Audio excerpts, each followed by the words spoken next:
ಕುಸಲ್ಲರಿತರಾಗಿ ಗುಲ್ಲು ಮಾಡದೆ ಚಿತ್ತವಿಟ್ಟು ನೀವು ಕೇಳಿರಿ. ಶ್ರೀಮತ್ ಪರಮ ಪರತರ ಪರಂಜ್ಯೋತಿ ಪ್ರಣವ ಸ್ವರೂಪಿ ಪರಶಿವನು ಕೈಲಾಸದಲ್ಲಿ ಕಡು ಸಂಭ್ರಮದಿಂ ಕುಳಿತಿರಲು ಶಿವದ್ವೇಷಿ ಅದಮ ದಕ್ಷನ ಶಿರ ಹರಿದು ಹರಿತಲೆಗೆ ಕುರಿದಲೆ ನಿಟ್ಟು ವೀರೇಶ ಹರಸಿ ಬರುವ ಕಾಲಕ್ಕೆ ದೇವ ದುಂದುಬಿಗಳ ಮೊಳಗಿದವು. ಕೊಂಬು, ಕಹಳೆ, ತಾಳ, ತಮ್ಮಟ, ಸಮ್ಮಾಳ ನಾದಗಳು ಅಷ್ಟ ದಿಶಾಂಬರವನ್ನು ಭೇದಿಸಿ ಬೋರ್ಗರೆಯುತ್ತಿತ್ತು.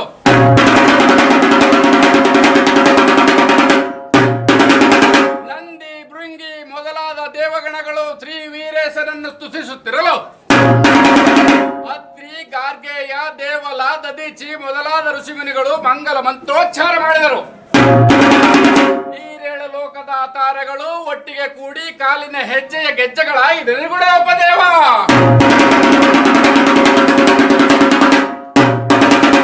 ಯಕ್ಷ, ರಾಕ್ಷಸ, ಕಿನ್ನರ, ಕಿಂಪುರುಷ, ಗರುಡ, ಗಂಧರ್ವ, ಭೂತ, ಬೇತಾಳ, ಪಿಶಾಚಿ, ಶಾಕಿನಿ, ಢಾಕಿನಿ, ಕಾಳಿ, ಕರಾಳಿ, ಮಾರಿ, ಮಸಣಿ, ಭೈರವಿ ಮೊದಲಾದ ದೈತ್ಯ ಗಣಗಳು ಕುಣಿದು ದಡಿದವು. ಇಂದ್ರ, ವರುಣ, ವಾಯು, ಅಗ್ನಿ, ಯಮ, ನೈಋತ್ಯ, ಈಶಾನ್ಯ, ಕುಬೇರ ಮುಂತಾದವರ ಮಂಗಲ ಮಡದಿರ ಬಂದು ದೃಷ್ಟಿ ನಿವಾಳೆಗೈದರು. ಸಪ್ತ ಋಷಿಗಳು ವೇದ ಮಂತ್ರಘೋಷ, ಘಂಟಾನಾದ, ಜೈ ಜೈಕಾರಗಳೊಂದಿಗೆ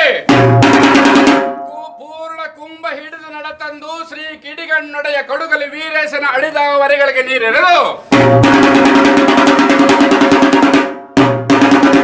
ಕರ ಪಿಡಿದು ಕರೆದೊಯ್ದರೆ ಶಿವನು ಕ್ಷೀಣನಾಗಿ, ಹೇ ಕುಮಾರ ವೀರಭದ್ರ, ನಿನ್ನ ಕಡು ಸಂಭ್ರಮದ ಆಗಮನವನ್ನು ಕಂಡು ಸಂತೋಷ ಪಡಬಲ್ಲ ಆ ನಿನ್ನ ತಾಯಿ ದಕ್ಷ ಪುತ್ರಿ ದಾಕ್ಷಾಯಿಣಿಯು ದಕ್ಷ ಹೋಮದಲ್ಲಿ ಬಿದ್ದು ಬೆಂದು ಹೋಗಿ ಹೇಳು ಎಂದು ಮನದಲ್ಲಿ ಮಿಡಿದು ಸತಿ ಇಲ್ಲದ ಮನೆಯು ಸ್ಮಶಾನವೆಂದು ತಿಳಿದು ಸತಿಗೂಡ ಕೈಲಾಸಕ್ಕೆ ಬರುವೆನೆಂದು ಥಟ್ಟನೆ ಎದ್ದು ತುಂಗಭದ್ರಾ ತಟಾಕದಲ್ಲಿರುವ ಸ್ವಯಂಭೂ ಶಿವಲಿಂಗ ವಿರೂಪಾಕ್ಷನ ಸನ್ನಿಧಾನದಲ್ಲಿ ಮೆರವ ಹೇಮಕೂಟದಲ್ಲಿ ದಶ ದಿಶಗಳನ್ನೇ ಬಂದ ಬಾಣೆ ಬದ್ಧ ಪದ್ಮಾಸನವನ್ನು ಹಾಕಿಕೊಂಡು ಸಿದ್ಧರ ಅಧಿಪತಿ ಶುದ್ಧ ಗವಿಸಿದ್ಧನ ಶುದ್ಧ ಭಾವ ಕೊಲೆದ ನಮ್ಮ ಪರಶಿವನು ಭೂತ, ಬೇತಾಳ, ಕಾಕಾಳಿ, ಕಾಮಿನಿ, ಭೈರವಿ, ಮಾರಿ, ಮಸಣಿ ಅಷ್ಟದುರ್ಗಿಯರನ್ನು ಕಾವಲಿರಿಸಿ ತಪಸ್ಸಿಗೆ ಕುಳಿತರು.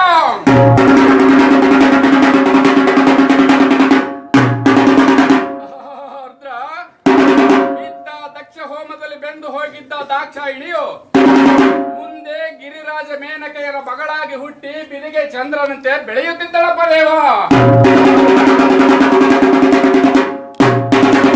ಗಿರಿಜೆಗೆ ಶಿವನ ಚಿಂತೆಯೇ ಚಿಂತೆ. ನಡೆ ನುಡಿಯುವಾಗ, ಕುಳಿತೇಳುವಾಗ, ಮಲಗಿ ನಿದ್ರಿಸುವಾಗ, ಉಣ್ಣುವಾಗ, ಉಡುವಾಗ ಶಿವನ ಹಂಬಲವೇ ಹಂಬಲ.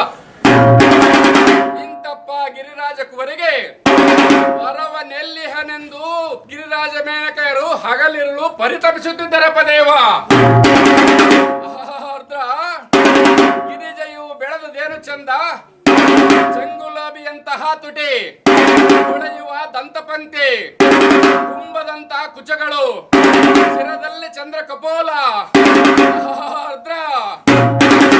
ಸೌಂದರ್ಯದಲ್ಲಿ ಅಪಾರ ಯುಕ್ತಿ, ಮುಕ್ತ ಕೇಶರಾಶಿ, ರಜತ ರೇಖೆಯನ್ನೇ ನಾಚಿಸುವಂತಹ ವಿಶಾಲ ಲಲಾಟದಲ್ಲಿ ರಾರಾಜಿಸುವ ತ್ರಿಪುಂಡ ಭಸ್ಮದ ರೇಖೆಗಳು,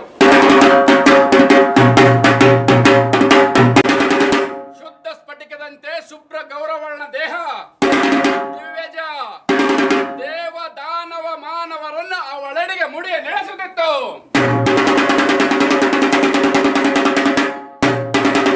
ಇಂತಪ್ಪ ಗಿರಿರಾಜ ಕುವರಿಗೆ ವರವ ನೆಲ್ಲಿಹನೆಂದು ಗಿರಿರಾಜ ಮೇನಕೆಯರು ಹಗಲಿರುಳು ಪರಿತಪಿಸುತ್ತಿದ್ದರು.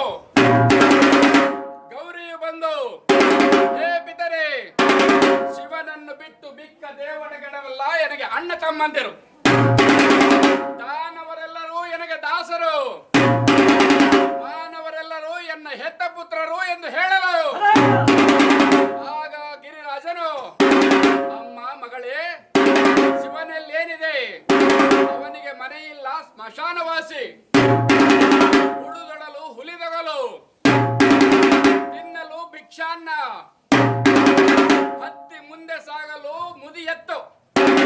ಇಂತಹ ಶಿವನಿಂದ ನಿನಗೇನಾಗುವುದಿದೆ ಯೋಚಿಸಿ ನೋಡು ಎಂದು ಹೇಳಲು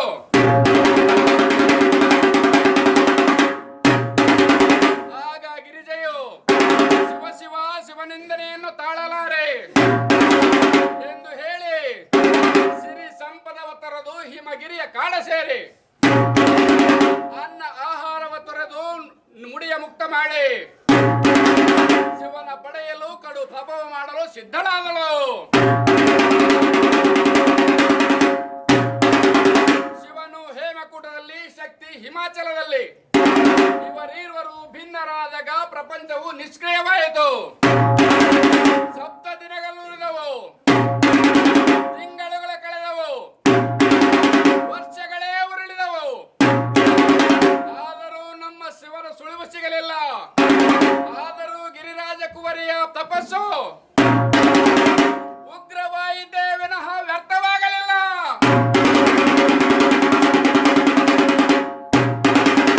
ಆಗ ಕಾರುಣ್ಯ ಮೂರ್ತಿಯಾದ ಶಿವನು ಗಿರಿಜೆಯ ತಪೋ ಪರೀಕ್ಷೆಗೆಂದು ವಟವೇಷವನ್ನು ಧರಿಸಿಕೊಂಡು ಗಿರಿಜೆಯ ಮುಂದೆ ನಿಂತು ಅವಳನ್ನು ಪರೀಕ್ಷಿಸುತ್ತಾನೆ. ಅದೆಂತೆಂದರೆ, ಹೇ ತ್ರಿಪುರ ಸುಂದರಿ, ನೀನು ಯಾರನ್ನು ಕುರಿತು ತಪಸ್ಸನ್ನು ಆಚರಿಸುತ್ತಿರುವೆಯೋ ಅವನು ಕಾಮನನ್ನು ಕೊಂದ ನಿಷ್ಕರುಣೆ. ವೇದ ಆಗಮ ಉಪನಿಷತ್ತುಗಳ ಕಟ್ಟುಗಳ ಶಾಸ್ತ್ರಗಳಿಗೆ ನಿಲುಕದ ನಾಸ್ತಿಕ. ಬೇಡರ ಕಣ್ಣಪ್ಪನೊಡಗೂಡಿ ಮಾಂಸವನ್ನು ತಿಂದ ಮಾಂಸಾಹಾರಿ.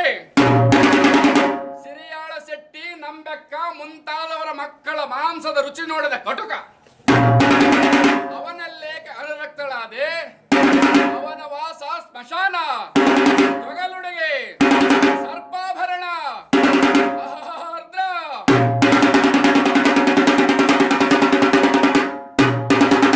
ಕುರೂಪಿ, ಅತ್ತಲು ಮುದಿಯತ್ತು, ಭಿಕ್ಷಾನ್ನದಿಂದ ಜೀವಿಸುವ ಸ್ವಪಚ. ಅವನಲ್ಲೇಕೆ ಅನುರಕ್ತಳಾದೆ? ಬಿಡು ಬಿಡು, ನೀನೊಪ್ಪಿದರೆ ಸಕಲ ಐಶ್ವರ್ಯ ಭರಿತನಾದ ಕುಬೇರನನ್ನೇ ತಂದು ನಿನ್ನಡೆಗೆ ಕೆಳಹುವೆ. ಲಕ್ಷ್ಮೀ ಸಮೇತನಾದ ವಿಷ್ಣು ಅವನೇನು ಸಾಮಾನ್ಯನೇ? ಸೃಷ್ಟಿಕರ್ತನಾದ ಬ್ರಹ್ಮ ಅವನೇನು ಕಡಿಮೆಯೇ? ಯೋಚಿಸಿ ನೋಡು ಎಂದು ಹೇಳಲು ಕೋಪಾವಿಷ್ಟಳಾದ ಪಾರ್ವತಿಯ ಕಿಡಿಗಣ್ಣ ನೋಟಕ್ಕೆ ಸಪ್ತ ಸಮುದ್ರಗಳೇ ಕಳಕಳನೆ ಕುದಿಯಿತು. ಈರೇಳು ಲೋಕದ ತಾರೆಗಳು ಚಚ್ಚಡನೆ ಸಿಡಿದವು.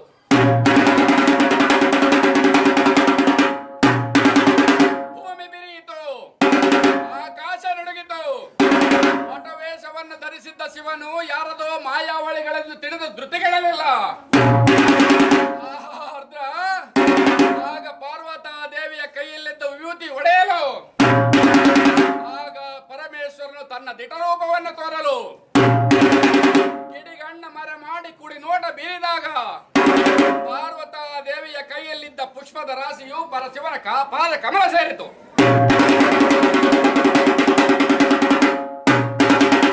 ನವವಧುವನ್ನು ಸುನಾಚುವಂತೆ ಪಾರ್ವತಾ ದೇವಿಯ ದೃಷ್ಟಿಯು ಪರಮೇಶ್ವರನ ಪಾದ ಕಮಲ ಸೇರಿತು. ನೋಟ ನೋಟ ಬೆರೆಯಿತು. ತಪ್ಪದ ಉಗ್ರ ಜ್ವಾಲೆಯಿಂದ ಕಮರೆ ಹೋಗಿದ್ದ ಕಾಡು ಚಿಗುರುತ್ತಿತ್ತು. ವಾಯು ಸುಗಂಧದ ಸಿರಿಯನ್ನೇ ಹೊತ್ತು ತಂದ. ವರುಣ ಪನ್ನೀರು ಸುರಿಸಿದ. ಸೂರ್ಯ ಚಂದ್ರರು ಚಾಮರವನ್ನಿಕ್ಕಿದರು.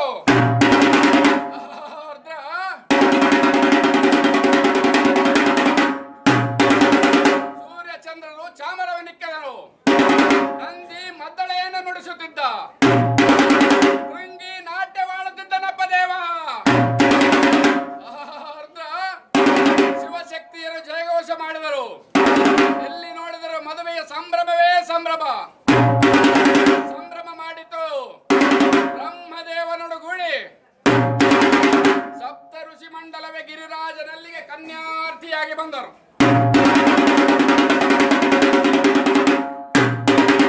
ಮದವರೊಲಿಸಿ ಮದುವೆಯ ಸಂಭ್ರಮವೇ ಸಂಭ್ರಮ. ಬ್ರಹ್ಮ, ಶಾರದೆಯರು, ವಿಷ್ಣು, ಲಕ್ಷ್ಮಿಯರು ಮದುವೆಯ ಮದವಣ್ಣಿಗನ ಹಿರಿಯರಾಗಿ, ಅಷ್ಟದಿಕ್ಪಾಲಕರು ಶಿವಗಣ ದೇವಗಣ ದಿಬ್ಬಣದವರ ರಾಕ್ಷಸರು ದಾಸರಾಗಿ ಭೂತ ಬೇತಾಳ ಭೈರವಾದಿಗಳು ಕೊಂಬು ಕಹಳೆ ತಾಳ ತಮ್ಮಟಗಳನ್ನು ಹಿಡಿದು ವಾದ್ಯದ ರವಜಯ ಘೋಷದಿಂದ ಮದುವೆ ಮನೆಗೆ ಬರುತ್ತಿದ್ದರಪ್ಪ ದೇವ. ಬರುವ ಸಂಭ್ರಮವನ್ನು ಕಂಡು ದೇವಗುರು ಬೃಹಸ್ಪತಿ, ದೈತ್ಯಗುರು ಶುಕ್ರರು, ಭಾರ್ಗವರು ಮುಂದಾಗಿ ನಿಂತು ಸಪ್ತ ಪುಣ್ಯ ವಾಚನ ಮಾಡಿ ಸರ್ವ ಮಂಗಳೇ ನಿತ್ಯ ಮುತ್ತೈದೆ ಜಗಜ್ಜನನಿ ಜಗನ್ಮಾತೆ ಆದಿಶಕ್ತಿಯ ಕೊರಳಿಗೆ ಪರಮೇಶ್ವರನ ನಿತ್ಯಾತ್ಮ ಜ್ಯೋತಿ ತಾಳಿ ತೊಳಗಿ ಬೆಳಗಿತಪ್ಪ ದೇವ.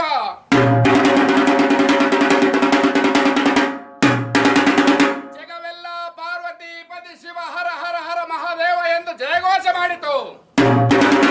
ಸನ್ಯಾಸಿಯಾದ ಶಿವನು ಸಂಸಾರಿಯಾದ ವಧುವಿನೊಡೆ ಶಿವಗಣ ದೇವಗಣ ವನಮುನಿಗಳೆಲ್ಲರನ್ನು ಕರೆದುಕೊಂಡು ಕೈಲಾಸಕ್ಕೆ ಕರೆದೊಯ್ದು ಕೈಲಾಸದ ಮುಖದ್ವಾರದಲ್ಲಿ ನಿಲ್ಲಿಸಿ ಗಿರಿಜೆಗೆ ಅತ್ತಿಗೆಯರಾದ ಅರುಂಧತಿ ಅನುಸೂಯರು ತನ್ನ ಗನ್ನಡಿಯ ಹೊನ್ನ ಕಳಸವನ್ನು ಹಿಡಿದು ಆರತಿಯನ್ನು ಮಾಡಿ ರಕ್ತದ ನಿವಾಳಿಯನ್ನು ತೆಗೆದು ಅವರೀರ್ವರನ್ನು ಕರೆದೊಯ್ದು ಸೂರ್ಯ ಸಿಂಹಾಸನದಲ್ಲಿ ಕುಳ್ಳಿರಿಸಿ ಹೂವಿನ ಮಳೆಗದರಪ್ಪ ದೇವ, ಭದ್ರ ಕಾಳಿಯ ರಮಣ, ಸಲದಂಕಮಲ್ಲ, ಗಂಡೇರ ಗಂಡ, ನವಬ್ರಹ್ಮದಳ ಮೇಲಾದ ದಕ್ಷ ಬ್ರಹ್ಮನ ಸಿರ ಹರಿದು ಹರಿತಲೆಗೆ ಕುರಿದಲೆನ್ನಿಟ್ಟ ದೊರೆಯೇ, ನಿನ್ನ ಪವಾಡವು ಅಂದಿಗುಂಟು ಇಂದಿಗಿಲ್ಲ, ಇವತ್ತಿಗಾದರೂ ಇಲ್ಲ ಎಂದು ಹೇಳುವ